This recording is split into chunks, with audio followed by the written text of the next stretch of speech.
Super Mario Bros. Is one of the most celebrated video game series of all time. I don't need to tell you that.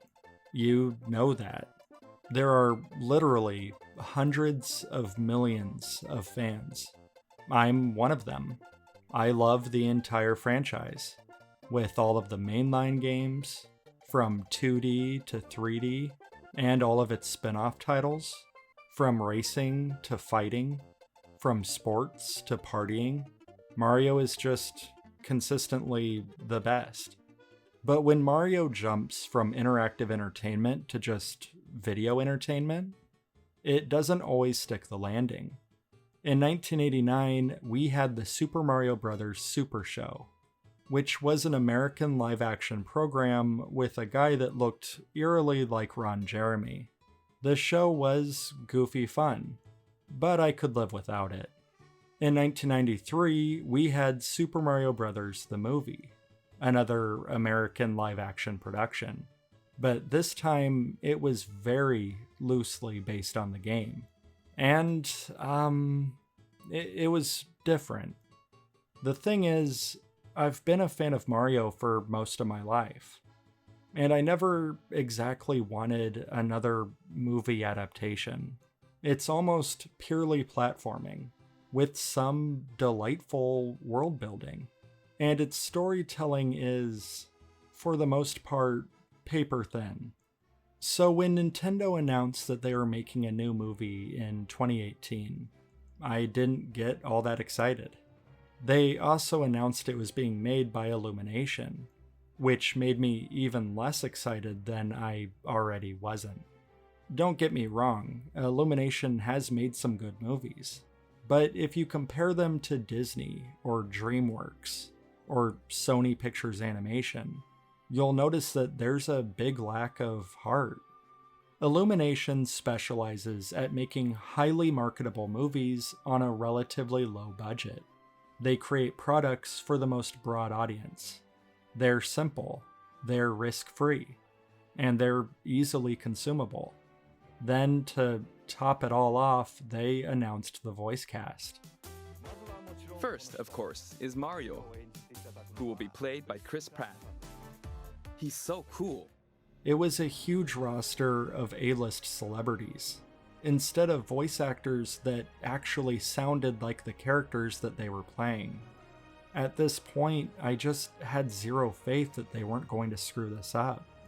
And after all of that, you know what? I was wrong. It turns out Illumination's winning formula was what I wanted in a Super Mario Bros. Movie. They played to their strengths. The movie is light on structure and plot, and instead it heavily focuses on comedy and nostalgia, making a movie that goes down easy and leaves a smile on your face. Because it wasn't trying to reinvent Mario. It was a celebration of this nearly 40-year franchise. Starting off in Brooklyn, we meet the Mario Brothers, as they just started a plumbing business together. They are both massive disappointments, and the opening 15 minutes here tells us everything we need to know about these characters, without overstaying its welcome. Now, of course, this isn't as exciting as the Mushroom Kingdom, but it's completely jam-packed with Easter eggs, and little references to the franchise's history, or just Nintendo in general. This stuff is really aimed for the older audiences, the parents that are watching with their kids, so that they can point out stuff and then feel disappointed that their kids don't know what Punch-Out or Duck Hunt is. But seriously, this stuff is a lot of fun. It's snappy, it's straight to the point, and then we're blasting off into a fantasy adventure. Mario gets separated from Luigi, with Mario appearing in the Mushroom Kingdom, and Luigi getting lost in the Dark Lands.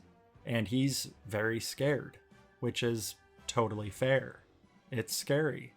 He's captured by Bowser, who has just stolen a Power Star, and plans on using it as a way of getting Princess Peach to marry him.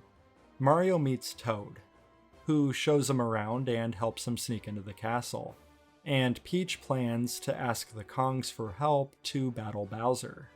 But first Mario has to train, and then he has to fight Donkey Kong. And then they have to travel on Rainbow Road to get to Bowser's fortress. But then everyone gets captured, and Mario and Donkey Kong are eaten by a giant sea creature. And look, the movie just jumps from one set piece to another. It's all fan service to the games. We spend a few minutes doing one thing and then we go to the next. It's chaotic. It's barely strung together. It's just a roller coaster ride from start to finish. It's mindless entertainment, and that's totally fine. I'm not going to criticize the screenplay.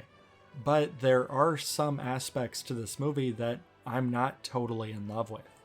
I think about half the character models look really good, and the other half looks slightly off.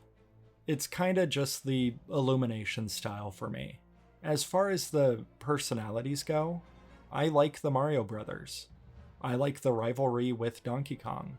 And I like that Princess Peach has more agency here. I do think that Toad is pretty annoying, and not in the usual lovable way.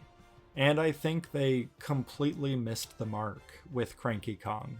He's a character that's bitter, resentful of younger generations, and he often breaks the fourth wall, which could have added a lot of good humor here. He's just kinda goofy and sassy and not really funny. Of course, there's a lot of moments where the humor is aimed at a really young audience, and I really can't fault the movie for that. But some of it does miss the mark for me. But for every time it misses, it lands a good one. So it's all good. Another small annoyance, but not a major one, is the amount of 80s, or 80s adjacent songs. There's No Sleep Till Brooklyn, Holding Out for a Hero, Take on Me, Thunderstruck, and Mr. Blue Sky. But at the same time, the movie is filled with a bunch of fully orchestrated hits from the game series. So it evens out.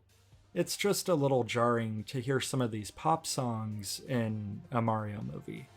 And I know, I'm nitpicking a children's cartoon, but that's why we're both sitting here. What I'm trying to convey is that apart from these small criticisms, I think the Super Mario movie is largely successful at what it's trying to do.